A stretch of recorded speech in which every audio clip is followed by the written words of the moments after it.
എല്ലാവർക്കും different perspectives ഉണ്ടാവും. എന്റെ കാഴ്ചപ്പാട് ഇതാണ്. സ്റ്റിക്കിംഗ് ഓൺ ടു കാഴ്ചപ്പാടിലാണ് നിന്റെയൊക്കെ വീട്ടിൽ കയറ്റാൻ കൊള്ളാത്തതെന്ന് പറഞ്ഞ ആ വാക്കാണ്. എനിക്ക് നിങ്ങളുടെ കാഴ്ചപ്പാടിലോ കാര്യങ്ങളിലോ ഒന്നും പ്രശ്നമില്ല. വീട്ടിൽ കയറ്റാൻ. നമസ്കാരം. ഇപ്പൊ ഏറെക്കുറെ എല്ലാവർക്കും പിടികിട്ടി കാണും. ഇന്നലെ മുതല് കഴിഞ്ഞ ദിവസങ്ങളില് കത്തിവെക്കുന്ന ഒരു പ്രശ്നമാണ്. UK ലക്ഷ്മി UK പോയി പഠിച്ചു എന്ന് പറഞ്ഞിട്ട് വിവരം എന്ന് പറയുന്നത് ഈ വിദ്യാഭ്യാസത്തിൽ കൂടെ കിട്ടുന്ന ഒരു കാര്യമല്ലെന്ന് നമുക്കറിയാം. നമ്മൾ പറയത്തില്ലേ ഈ വളർത്തുദോഷം എന്നൊക്കെ പറയത്തില്ലേ, ഈ പെണ്ണിന് അതാ സംഭവിച്ചേക്കുന്നത്. ആലപ്പുഴ ഡിസ്ട്രിക്റ്റുകാരിയാണ്, അമ്പലപ്പുഴക്കാരിയാണ്, നമ്മുടെ അടുത്ത നാട്ടുകാരിയാണ്. നമ്മളൊക്കെ സപ്പോർട്ട് ചെയ്യേണ്ടതാണ്. പക്ഷേ എങ്ങനെ സപ്പോർട്ട് ചെയ്യും? ഒരു സിനിമയിൽ അഭിനയിച്ചപ്പോഴേ ആക്ട്രസ് ആണെന്നാ പറഞ്ഞത്. ആക്ട്രസ് ഇവർക്ക് എങ്ങനെ ഇതിനൊക്കെ കുറെ ഇതിനെ പിടിച്ച് പുറത്താക്കി ഷോ നന്നാക്കാനുള്ള കുറെ വൈൽഡ് കാർഡിനെ കൊണ്ടുവന്നു. മസ്താനി കിസ്താനി ഒന്നും പറയും ഈ രണ്ട് സാധനങ്ങൾ. ഞാൻ വരുന്നത് ലക്ഷ്മി കുറച്ചുകൂടെ ഒക്കെ നല്ലൊരു ഫേവറേറ്റ് എല്ലാവരുടെ ആയിത്തീരുമെന്ന്. പക്ഷെ അതിന് വിപരീതമാണ്. കഴിഞ്ഞ ദിവസത്തെ രണ്ട് ഇഷ്യൂസാണ് ലാലേട്ടൻ നിർത്തി പൊരിച്ചെന്ന് വേണം പറയാൻ. നീയൊക്കെ ഇറങ്ങിപ്പോകുന്നവരെ പറഞ്ഞു, ഷോയിൽ നിന്ന് ഇറങ്ങിപ്പോകുന്നവരെ പറഞ്ഞു. പക്ഷെ ആക്ഷൻ എന്തെടുക്കും എന്നുള്ളത് എനിക്കിപ്പോഴും അറിയത്തില്ല. ഈ ഷോയിൽ നിന്ന് ഇറക്കി വിട്ട് അല്ലെങ്കിൽ ഒരു ജയിൽ ശിക്ഷ കൊടുത്തിട്ടൊന്നും ഒരു കാര്യമില്ല. ശക്തമായ ഈ ഏഷ്യാനെറ്റിന്റെ ക്രെഡിബിലിറ്റി നിലനിർത്തി പോകണമെന്നുണ്ടെങ്കിൽ ഇത് ഷോയിൽ നിന്ന് പുറത്ത് കളയണമെന്ന്. എന്തിന് ഏഷ്യാനെറ്റിന് ഈ ഒരു ലക്ഷ്മിയെ കൊണ്ട് മാത്രമേ ഷോ നടത്താൻ പറ്റത്തുള്ളൂ?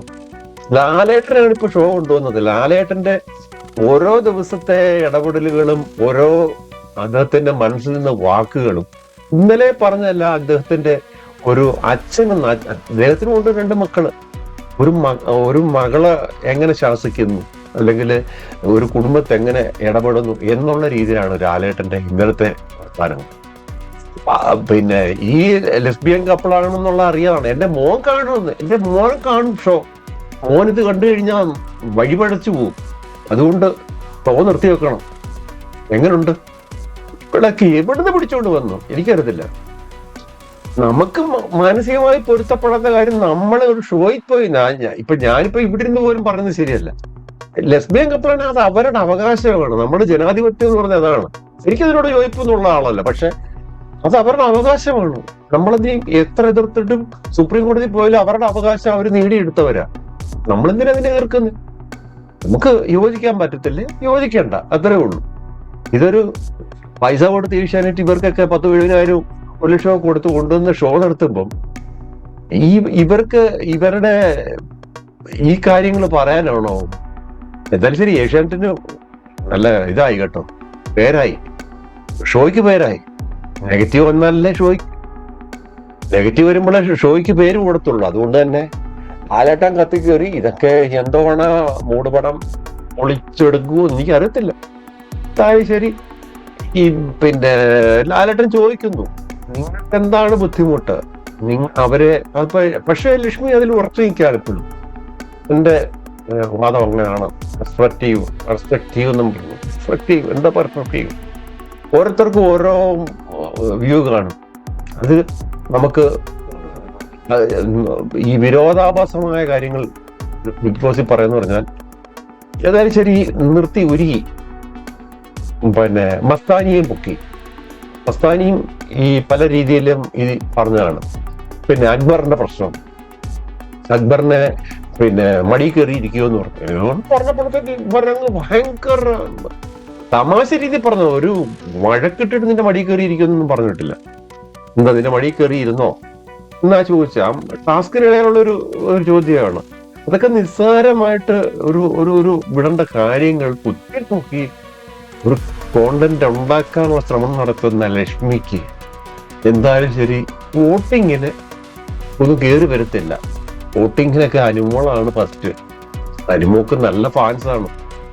അനീഷ് സെക്കൻഡ് ഉണ്ട്, ഏറ്റവും നല്ലൊരു ഗെയിമറാണ്. ഷാനവാസ്, അക്ബർ, ഇങ്ങനെ പോകുന്ന കളികൾ ഇപ്പോൾ. പക്ഷെ ഇവര് വിചാരിക്കുന്ന ഇവർക്കൊക്കെ അങ്ങ് ഇതൊക്കെ പറഞ്ഞു കഴിയുമ്പോൾ അനീഷൊക്കെ എന്തോ സ്വേച്ഛാധിപത്യം കാണിച്ചുകൊണ്ട് കുറെ സപ്പോർട്ട് കിട്ടുന്നതായിട്ട് മനസ്സിലാക്കിക്കൊണ്ടായിരിക്കും അനുമോള് ഈ ഇതുപോലുള്ള കുതന്ത്രങ്ങൾ മെനയുന്നുകൊണ്ട് അവർക്കും സപ്പോർട്ട് കിട്ടുന്നു. എന്നാൽ ഞാനും പോയി അങ്ങ് പണിയേക്കാം, കിട്ടിയത് വെച്ച് അങ്ങ് പണിയേക്കാമെന്ന് കരുതും. തൊഴിലുറപ്പ് മാത്രമേ ഉള്ളൂ, ഉള്ളിലൊന്നും ഒന്നുമില്ല, തലയിലും ഇല്ല. അതിന്റെ തെളിവാണ്. ഏതായാലും ശരി, ലാലേട്ടൻ കുറഞ്ഞു, മസ്താനിയും കുറഞ്ഞു. ആക്ഷൻ എന്താന്ന് എനിക്കറിയത്തില്ല. ഇനി അതുപോലെ തന്നെ ഇത് കേട്ടിരുന്ന കുറെ ആണുങ്ങൾ മുടപ്പന്മാര് ഉണ്ടല്ലോ ഇതിനകത്ത്. അനീഷ് എല്ലാത്തിനും കയറി തർക്കുന്നത്. ഇതിന് തർക്കിച്ചിരുന്നെങ്കിൽ ശ്രദ്ധ കൂടുതൽ കിട്ടിയെന്നെ. പക്ഷെ സൈലന്റ് ആയി പുള്ളി, എന്താണെന്നറിയത്തില്ല. എല്ലാത്തിലും കയറി തർക്കിക്കുന്നോണ്ട് ലാലേട്ടൻ പറഞ്ഞു കുറച്ച് മികത്തം വേണമെന്ന് പറഞ്ഞുകൊണ്ടായിരിക്കും. അക്ബർ എല്ലാത്തിനും ഇടപെടുന്നതാ. പക്ഷെ അവരുടെ ഇത് ഈ ലോകം മറിഞ്ഞെങ്കിലും ഇതിനകത്ത് ഈ ബിഗ് ബോസ് ഹൗസിനുള്ളിൽ ഇതിന്റെ ന്യൂസിന്റെ എത്രത്തോളം എഫക്റ്റീവ് ഉണ്ടെന്ന് അവർക്ക് മനസ്സിലായിട്ടില്ല. അതാണ് സംഭവിച്ചത്.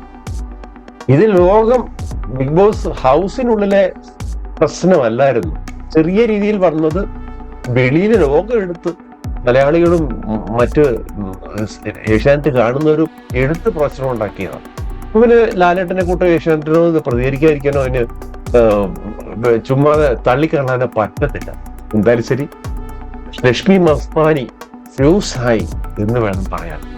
മറ്റൊരു അപ്ഡേറ്റിൽ കാണാം. നന്ദി, നമസ്കാരം.